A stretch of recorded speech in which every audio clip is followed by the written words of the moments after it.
Already অনেকটা late mister কবির, 10% আশা, খুব সাবধানে সতর্কতার সহিত থাকতে হবে। ফুল বেড রেস্ট, একটা পানির জগে 1 লিটার পানি ধরে, সেটাও তিন্নি নিজে ক্যারি করতে পারবে না, জগ থেকে পানিটা ওকে ঢেলে দিতে হবে। তিন্নি স্তব্ধ হয়ে সামনে বসা ডক্টর তাসলিমার কথাগুলো শুনে যাচ্ছে। কি থেকে কি হচ্ছে, সবে তো 1 মাস চলে, এতেই এত রিস্ক? একদমই আশা নেই। কি হবে সামনে? থাকবে তো বেবিটা? কবির ডক্টরের সাথে কথা বলে কেবিন থেকে বেরিয়ে এলো। খুব ধীরে তিন্নিকে নিয়ে হসপিটাল থেকে বেরিয়ে এলো। কবির তিন্নি যাওয়া মাত্রই ডক্টর তাসলিমা মফিজুর মির্জাকে কল লাগালেন। পূর্ব পরিচিত তারা। মির্জা বাড়ির বাঁধা একজন ডক্টর বলা চলে ডক্টর তাসলিমা। মেডিসিন বিশেষজ্ঞ, সাথে গাইনি ডক্টর। ওয়াজিদ রিধির বিয়েতে গিয়ে তিন্নির সাথে পরিচিত হয়েছিল। পরিবার নেই, এতিম জানতে পেরে তখন থেকে মেয়েটার প্রতি একটু আলাদা মায়া কাজ করে। আর একজন মেয়ের এই অবস্থায় নিজের পরিবারকে সবচেয়ে বেশি মিস করে। সেখানে তিন্নি ভিন্ন। বাচ্চাটা এখনও নির্দিষ্ট স্থানে এসে পৌঁছয়নি। টিকতে পারে আবার নাও। এই দোটানায় একটা মেয়ে নিশ্চয়ই মানসিকভাবে ভেঙে পড়বে। তাই মনোবল ধীর করার জন্যে মানসিক সাপোর্ট ভীষণ প্রয়োজন। কবির তিন্নি পার্কিং লটে পৌঁছতেই মির্জা বাড়ির একটা সিলভার রঙের গাড়ি সাই সাই করে এসে ওদের গাড়ির সামনে থামল। সেখান থেকে মফিজুর মির্জা, আজম মির্জা সহ রোজিনা বেগম নামল। তারা 3 ভাই বোন গিয়েছিল আজ তাদের যে স্কুটার রয়েছে সেখানে। আর সেখানে সভা শেষে বেরুতেই ডক্টরের ফোন পেয়ে ছুটে এসেছে। রোজিনা বেগম তিন্নিকে আগলে নিল। হাসি মুখে সব জিজ্ঞেস করে কবিরের গাড়িতে বসল। কবির অবাক হয়ে শুধু দেখছে। কি হচ্ছে? ওনারা কোথা থেকে এলো কিছু মাথায় আসছে না। কবির থম মেরে দাঁড়িয়ে আছে। আজম মির্জা থমথমে কণ্ঠে কবিরকে উদ্দেশ্য করে বলে উঠল, গাড়িগুলো মির্জা বাড়ি যাবে সোজা। কোনোরূপ বাক্য শুনতে চাই না আমি। তিন্নি আসা মাত্রই মির্জা বাড়ি যেন আরো উল্লাসে মেতে উঠল। রান্না বান্না পরিবেশটা কিছুটা রমরমা হয়ে গেল। শুক্রবার বিধায় কবির একদম ফ্রি। তাকেও জোর জবরদস্তি করে সবাই রেখে দিয়েছে। কালাম খানকে সব জানানো হয়েছে। যদিও তিনি বেশি খুশি হননি তিন্নি মির্জা বাড়ি বেশ কিছুদিন থাকবে বলে। কিন্তু তিন্নির কন্ডিশনের কথা ভেবে কিছু বলতে পারেনি। অবশ্যই খানবাড়ি থাকলেও কোনো সমস্যা হতো না। দুইজন কাজের লোক রয়েছে, দরকার পড়লে আরও নিতেন। তবে এমন অবস্থায় একটা মেয়ের সবচেয়ে বেশি যাকে প্রয়োজন সে হচ্ছে একমাত্র মা। আর মির্জা বাড়িতে তিন্নির দুইটা মা রয়েছে। তারা কখনো যে তিন্নিকে এমন অবস্থায় বাড়ি যেতে দিবে না সেটা 2 বাপ ছেলে ভালোই জানে। তাই তো কালাম খান কিছু বলে না। তিন্নির সাথে দেখা করে দুপুরে খাবার খেয়ে বাড়ি চলে যায়। তখন সবাই লিভিং রুমে বসেছিল। একমাত্র সাদনান আর রাহান বাদে সবাই আজ বাড়িতে। তবে আজও মির্জা ছেলের কথা মতো রেডি হয়ে চলে গেল সাদনানের দেওয়া অ্যাড্রেস অনুযায়ী একটা রেস্টুরেন্টে। লিভিং রুমে তখন কবির অসহায়ের মতো বসে আছে। বউকে সেই বাড়ি আসার পর একবারও পায়নি। তিন্নি আর কবিরকে নিচে লিভিং রুমের পাশে একটা বেডরুম দিয়েছে। আর সেখানে তিন্নি বিছানায় আধশোয়া করে কেউ না কেউ ওর কাছে গল্প করছে বসে বসে। তাই কবির রুম হতে বেরিয়ে এসেছে। এত মহিলার ভিড়ে থাকা সম্ভব নাকি? আধা ঘন্টা নাগাদ আজম মির্জা সহ সাদনান রাহান একটা টেবিলে বসে আছে। রেস্টুরেন্ট বেশ নামি দামি। সোফায় গা এলিয়ে সাদনান ফোনে কল করছে। একটা বড়সড় রুমের মতোই কিছুটা। এটার বাহিরে রয়েছে গার্ড, সব সাদনানের। আজম মির্জা বারংবারই এখানে প্রবেশ করার সেই স্থানের দিকে তাকাচ্ছে। তিনি ছেলের এমন ভাবভঙ্গি দেখে বড়ই বিরক্ত হলেন। কিছুটা বিরক্তিকর স্বরে বলে উঠল, কি ব্যাপার, তোমার পাত্র এখনো কেন আসছে না? আর কতক্ষণ বসে থাকবো? আমার কোমর ব্যথা হয়ে গেল। এখনো তো আমার বাচ্চা কাচ্চা পালা বাকি বাবা, আর তোমার এক্ষুনি কোমর ব্যথা? আজই ডক্টর দেখাতে হবে। সাদনানের চিন্তিত কণ্ঠ শুনে আজম মির্জার কপালে বিরক্তির ভাঁজ পড়ে। ছেলের কথার কোনো যুক্তি তিনি খুঁজে পেলেন না। ভ্রু কিঞ্চিত পরিমাণ কুঁচকে শুধালো, তোমার বাচ্চার সাথে আমার কোমর ব্যথার কি সম্পর্ক? সে কি কথা, বাচ্চাদের সাথে খেলতে হবে না, ওদের রাখতে হবে না? নয়তো আমার বউ আমাকে সময় দিতে পারবে না যে। চুপ করো বেয়াদব ছেলে। তোমার এসব কথাবার্তা শোনার জন্য আজ ছুটির দিনেও আমি দৌড়ে উপজেলায় আসিনি। মিথ্যা কেন বলছো? তুমি দৌড়ে কখন এলে? তুমি বিএমডাব্লিউ কারে করে এসেছো, যেটা এসি সহ বিশেষ সুবিধাপ্রাপ্ত। সাদনানের কথায় রাহানের পেট মুচড়ে হাসি পেল, তবে হাসল না। এখন হাসলে নিজের কপালে শনি রবি সবই আছে। আজম মির্জা তাজ্জব বনে বসে আছে। সাদনান রাহানের দিকে একবার তাকিয়ে এবার নড়েচড়ে বসল।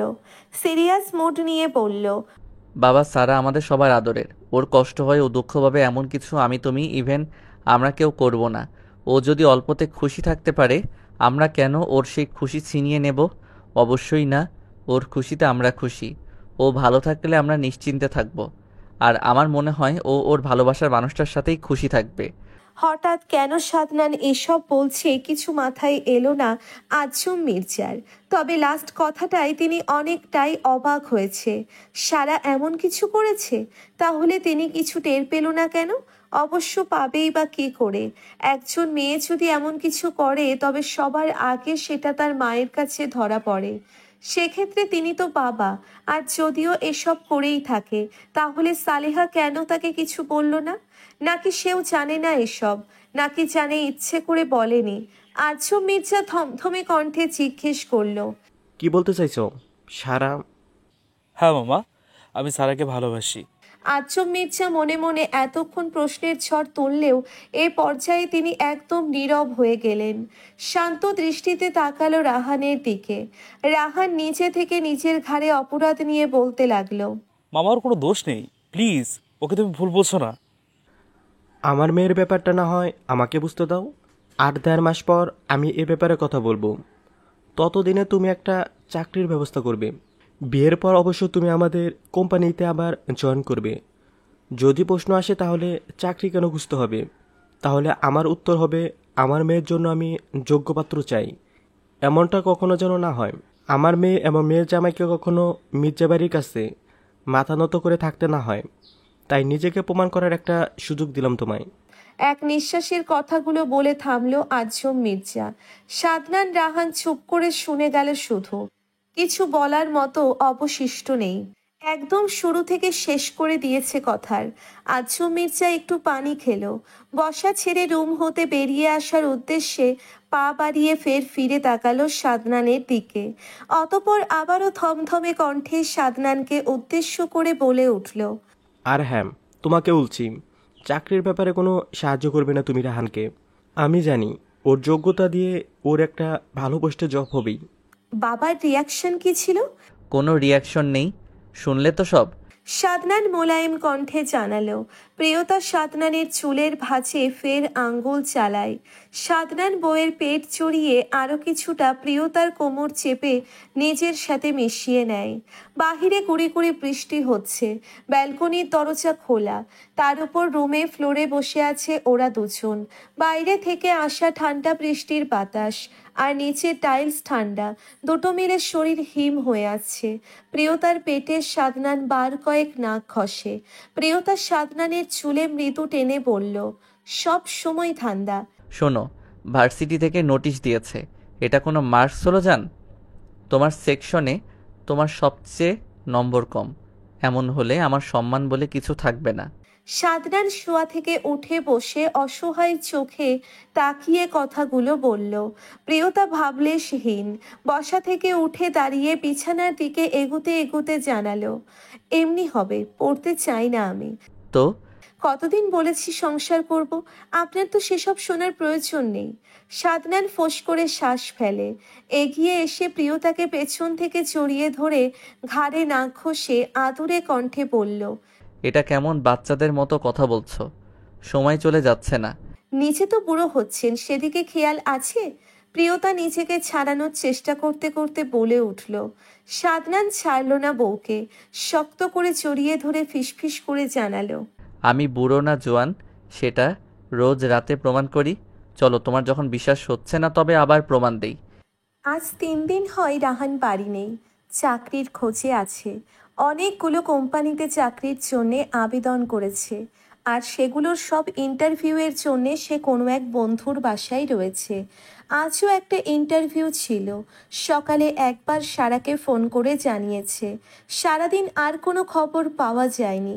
বিকেলের দিকে অনেকগুলো মেসেজ কল করেছে সারা, কিন্তু কোনো রেসপন্স আসেনি। ফোন বন্ধ। সারা সেই জন্য চিন্তায় আছে। রাতে খাবার খেয়ে একটু আগেই রুমে এসেছে। যদিও সারা আজ 3 দিন ধরে খাবার নিয়ে বসছে ঠিকই, কিন্তু সেগুলো গলা দিয়ে নামতে চায় না। কোথায় আছে মানুষটা, কি খাচ্ছে, কিভাবে থাকছে, দেখতে ভীষণ ইচ্ছে করে। কিন্তু রাহানের ফোনে নেট নেই।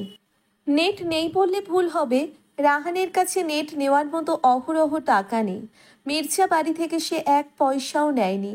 নিজের বাইক বিক্রি করে দিয়েছে, যেটা রাহান টিউশন আর একটা কোচিং সেন্টারে যখন জব করতে ভার্সিটিতে পড়াকালীন তখনই বাইকটা নিজের রোজগারের টাকা দিয়ে নিয়েছিল। যদিও রাহানের বাবা এখন যথেষ্ট বিত্তশালী মানুষ, ছোটোখাটো একটা ব্যবসা দিয়েছে, সেখানে কিছু কর্মচারী রয়েছে, কিন্তু রাহান কারোর সাহায্য নেয়নি। বাবা রফিক আহমেদ এই ব্যাপারে কিছু দিতে চাইলে রাহান বারণ করে দিয়েছে।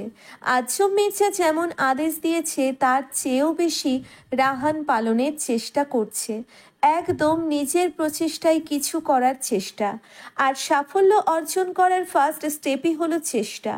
সারার চোখে ঘুম নেই, বিছানায় হাঁটু ভাঁজ করে বসে আছে, গোলগাল মুখটা এইটুকুন হয়েছে, কোমর সমান সিল্কি চুলগুলো কেমন এলোমেলো, আগের মতো আর ঝরঝরে নয়। রাহান পাইপ বেয়ে সারার ছোট মিনি ব্যালকনিটাই এসে ঝুলে আছে। ব্যালকনির দরজা বন্ধ, কিন্তু একটা জানালার পাট খোলা, আর সেই অল্প স্বল্প ফাঁক দিয়ে রাহান সারাকে দেখছে।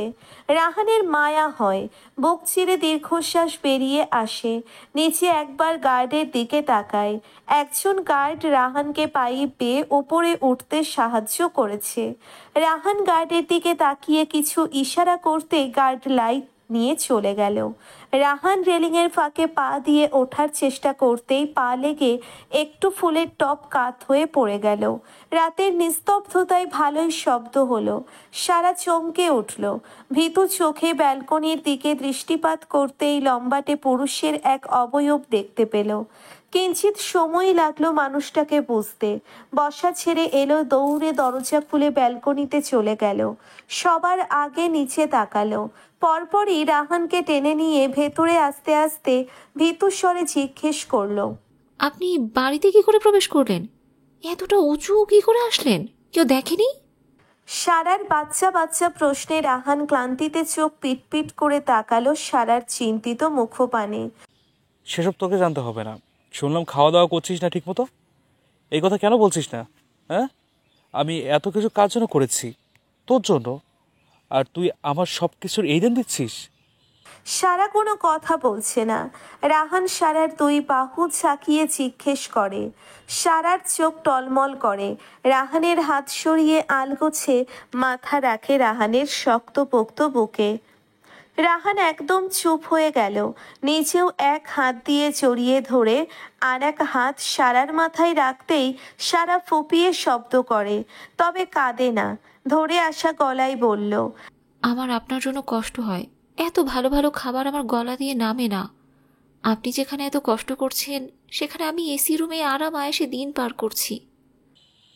চাকরি পেয়ে গেলে তো শেষ, আর কিসের কষ্ট? এটা তো আমায় আজ হোক কাল হোক করতেই হতো। আর সবচেয়ে বেশি খুশির খবর হচ্ছে, পরশু যে ইন্টারভিউটা দিয়েছি সেটা থেকে আমায় আজই মেল পাঠিয়েছে দেখা করার জন্য। রাহানের হাসি মুখের দিকে তাকিয়ে নিজের ভালো লাগে, তবে হঠাৎ কিছু মনে হতেই মলিন হয় মুখ। মলিন কণ্ঠেই বলে উঠল, যদি সিলেক্ট না করে? নেগেটিভ কেন ভাবছিস? পজিটিভ ভাব। সারা আবার 2 হাতে ছড়িয়ে ধরে রাহানকে। রাহান ভাইয়ের চাকরি হয়েছে, আমার যে কি খুশি লাগছে। সাদনান রুমে প্রবেশ করা মাত্রই প্রিয়তা উপরোক্ত কথাগুলো বলে উঠল। সাদনান পাঞ্জাবির বোতাম খুলতে খুলতে ভ্রু কুচকে সন্দিহান কণ্ঠে জিজ্ঞেস করলো, কি ব্যাপার, তোমার কেন এত খুশি লাগছে? আপনি বুঝবেন না, আমি তো জানি সারা এই 15 দিনে কতটা কষ্ট পেয়েছে, আর চাকরি পেয়েছে, তাই বাবা আর এখন অমত করতে পারবে না, তাহলে সারা আর কষ্ট পাবে না। সাদনার বউয়ের মুখের দিকে তাকিয়ে মুচকি হাসলো। গা হতে পাঞ্জাবি খুলে প্রিয়তার হাতে দিয়ে টাওয়াল হাতে ওয়াশরুমের উদ্দেশ্যে চলে যেতে যেতে বলল, সোফায় 2টো প্যাকেট রাখা আছে, দেখো ওগুলো একটা বিয়ের জন্য আর একটা হলুদের। প্রিয়তা সাদনানের কথা অনুযায়ী প্যাকেট খুলে দেখলো সব কমপ্লিট, কোনো কিছু বাদ রাখেনি, একদম জুয়েলারি থেকে শুরু করে সবই আছে। প্রিয়তা অবাক হলো, তবে তো চাকরি হয়েছে, তবে কি বিয়ের ডেটও ফিক্সড করে ফেলেছে? তাহলে ও কিছু শোনেনি কেন? প্রিয়তা প্যাকেটগুলো কাবাডে তুলে রেখে বিছানায় পা ঝুলিয়ে বসে রইল। রাত তখন একটা ছুঁই ছুঁই করছে। সাদনান বেরিয়ে এলো 7 কি 8 মিনিটের মধ্যে। শাওয়ার নেইনি, শুধু গা মুছে নিয়েছে। সকালে শাওয়ার নিয়ে বেরিয়েছে, তার উপর সারাদিন বৃষ্টি, আবহাওয়া ঠান্ডা। সাদনান টাওয়াল সোফায় রেখে বিছানায় থাকা সবুজ রঙের গেঞ্জিটা পরে নিল। চপ্পল খুলে বিছানায় পা তুলে গুটিসুটি মেরে বউয়ের কোলে মাথা রেখে শুয়ে পড়ল। প্রিয়তা নড়ে চড়ে বসল। এটা যেন এই পুরুষের রোজকার নিয়ম হয়ে দাঁড়িয়েছে। প্রিয়তা সাদনানের চুলে হাত দিয়ে নাড়াচাড়া করতে করতে জিজ্ঞেস করল,